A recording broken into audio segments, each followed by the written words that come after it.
Estamos de volta com o programa Além da Notícia, conversando hoje sobre a intervenção federal no estado do Rio de Janeiro. Aliás, intervenção na segurança do estado do Rio de Janeiro, né? Porque se a gente falar só intervenção no estado do Rio de Janeiro, pensar que o estado realmente está sem governo, é importante entender que essa intervenção é na segurança pública do estado do Rio de Janeiro. Aliás, é no estado do Rio de Janeiro inteiro. A gente, quando fala do Rio de Janeiro, imagina só a capital, né?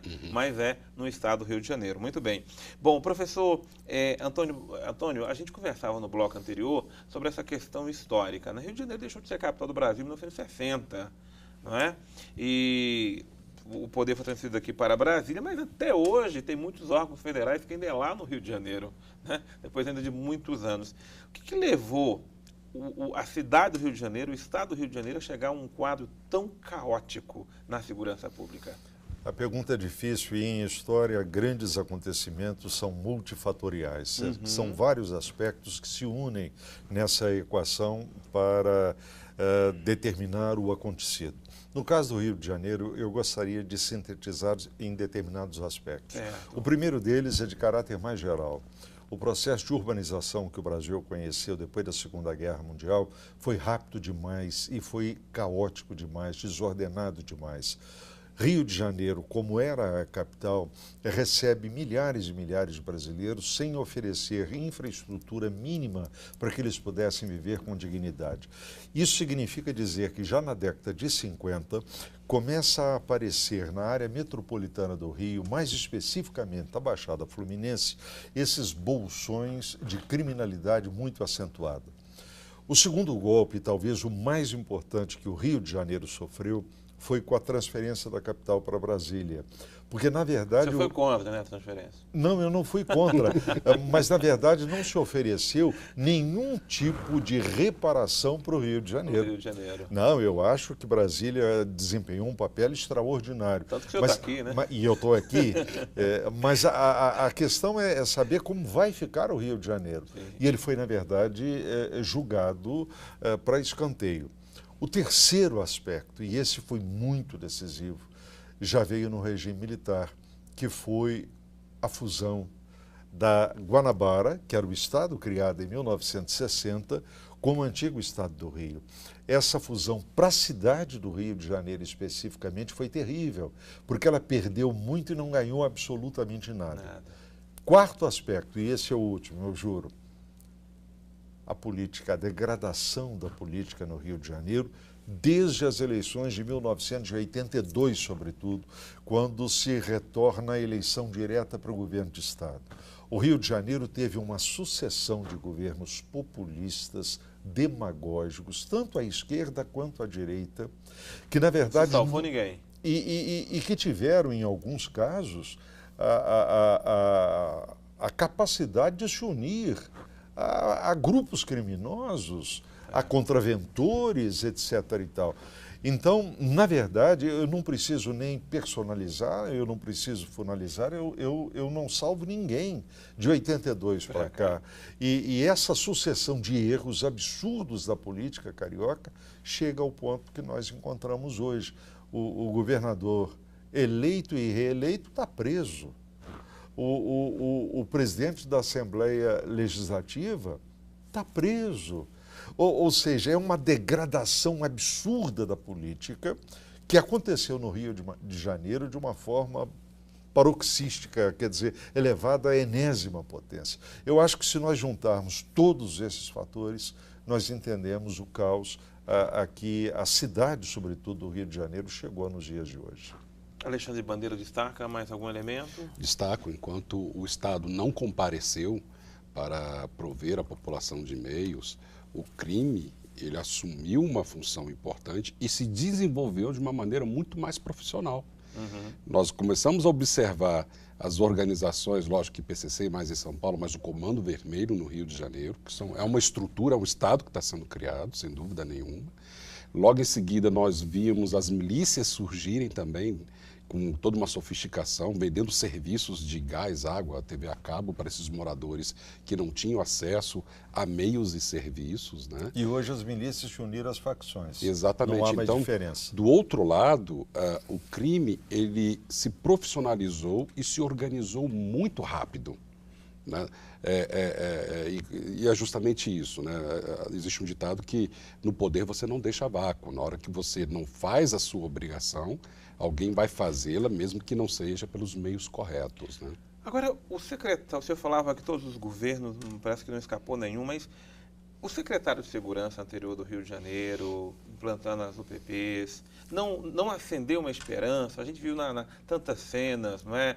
A gente vendo crime, assim, líderes de facções sendo presos e assim por diante. Não parecia que ali tinha uma política que estava delimitando, colocando um rumo para a segurança no Rio de Janeiro? Eu distingo muito bem a figura do Dr. Beltrame, que era o secretário de Segurança, e a pessoa que implantou as UPPs com as UPPs propriamente ditas. O próprio secretário tinha consciência de que só a unidade de polícia pacificadora não resolveria o problema. O que ele sempre defendeu, e o Bandeira de alguma forma lembrou aqui neste momento, é que sem a presença do Estado, com todo o aparato que dele se espera, em termos de assistência social, de educação, de saúde, de lazer, de equipamentos culturais, se o Estado não fizer isso, a UPP vai fracassar, como na verdade fracassou.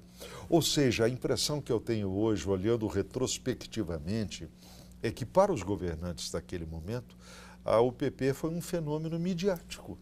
Ou seja, alguma coisa que promete o céu, não é? E todo mundo ansioso por ter segurança, por ter paz, e, na verdade, não vai fazer absolutamente mais nada. Mas, Bandeira, nós não corremos o mesmo risco agora também nesse momento? Porque agora se trata de uma intervenção também na área da segurança que não vem com esse pacote completo que o senhor mencionou. Tá? Então agora parece também que vai criar-se um ar de segurança. Não pode caminhar para o mesmo caminho, hein? Pode, há o risco, né? A gente tem que ficar muito atento com relação ao que vai ser esse processo de intervenção na segurança pública do Rio de Janeiro.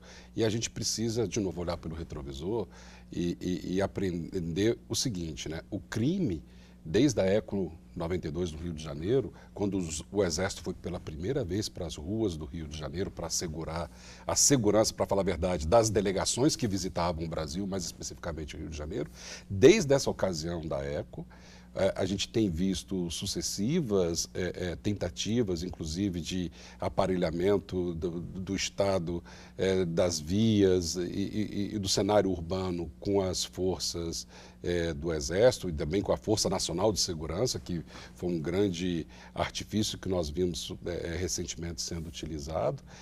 O crime aprendeu a conviver com isso.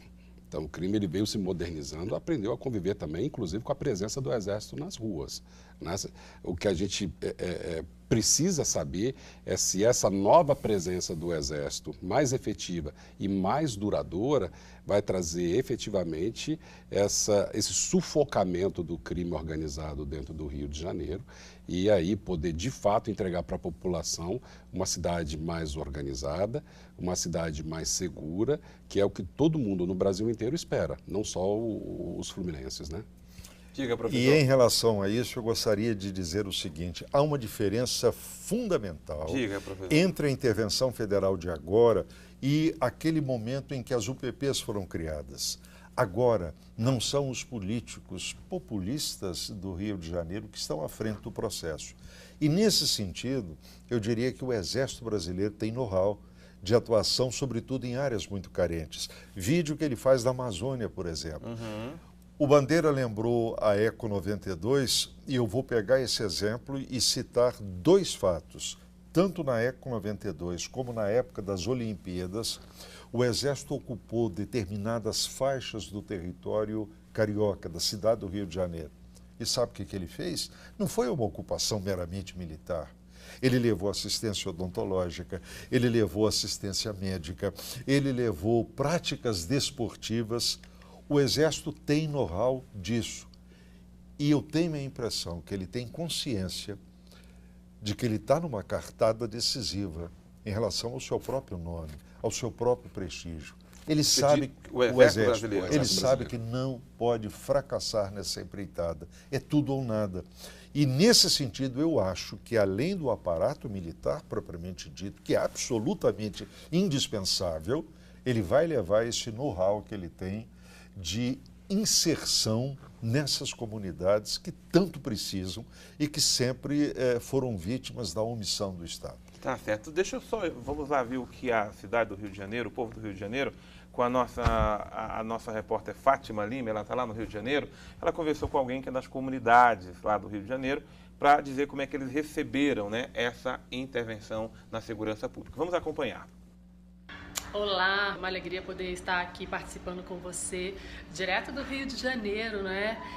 A gente que tem vivido, assim, dias bem complicados, dias não, já vem há anos, né? Agora a situação apenas vem se agravando com essa questão da intervenção agora do Exército, enfim, é uma possibilidade, é uma esperança talvez que a gente tem. Eu estou aqui com o Rafael Freire, ele mora inclusive numa das comunidades aqui do Rio de Janeiro, que é a comunidade de Manguinhos, né? Exatamente. Rafael, como que você vê essa decisão, né, federal de ter uma intervenção aqui militar no estado?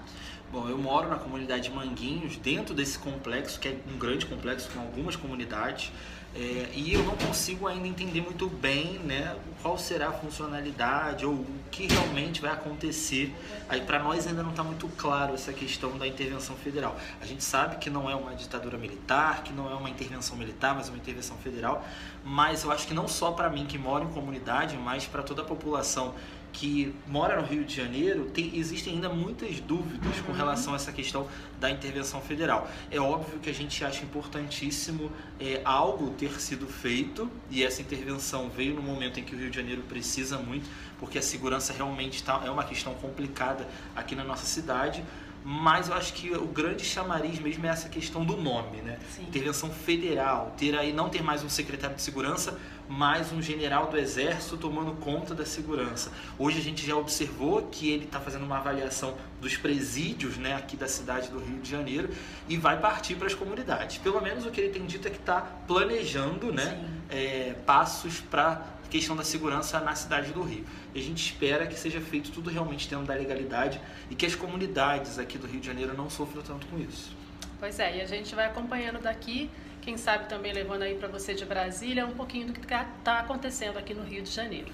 Tá certo, obrigado, é a Fátima Lima. O Rafael Freire falou aí para nós, Bandeira, sobre as preocupações e essa questão toda. E ele citou, inclusive, que hoje começou pelos presídios, né? Exatamente. Por que a importância de começar pelos presídios esse trabalho? Bom, primeiro porque a gente percebe que boa parte do comando do crime, ele está alocado dentro dos presídios, né? Lá de dentro eles comandam os... É o local onde o celular melhor pega, né? Ou seja, o nosso celular não costuma pegar em canto nenhum. O presídio, o celular funciona muito bem, né? Então, hoje eles de fato fizeram uma varredura em alguns presídios do estado para fazer essa limpeza, tentar calar de alguma forma uma parcela desse crime que está se movimentando também. A gente não pode pensar que o crime não está fazendo nada, ele está de uma certa forma se movimentando também. E há uma expectativa de que isso chegue em um determinado momento na comunidade, conforme o morador ali de Manguinhos falou, que é uma região muito carente e muito crítica, né? Mas você percebe que existem mais perguntas, mais dúvidas do que certezas ainda dentro desse momento, né? Eu acho que está na hora de o governo ou o interventor apresentar de fato e esclarecer todas essas dúvidas sobre como é que vai ser o processo. Lógico que existem questões estratégicas aí que não podem ser reveladas, mas pelo menos dá também tranquilidade às pessoas que vão passar por esse processo de intervenção, claramente os moradores do Rio de Janeiro, mas também todas aquelas pessoas que estão de uma certa forma olhando, fiscalizando e, de uma certa forma, analisando o que é esse processo de intervenção para que ele possa dar certo. É que nem o professor falou. O Exército ele tem uma cartada na manga para poder acertar esse processo de intervenção, e eu até acrescento dizendo o seguinte, né? O Exército ele não vai para a eleição em 2018, né? Ele não é candidato em 2018, o Exército permanece, né? Então, ele não pode se dar ao luxo de fracassar. Tá, mas, professor Antônio, eu tenho aqui duas preocupações. A primeira é que durante esse tempo todo a gente sabe que boa parte de muitos membros dessas comunidades são aliados a essas milícias. Há uma certa convivência pacífica ali, por favores, por tudo aquilo que essas milícias fazem nas comunidades.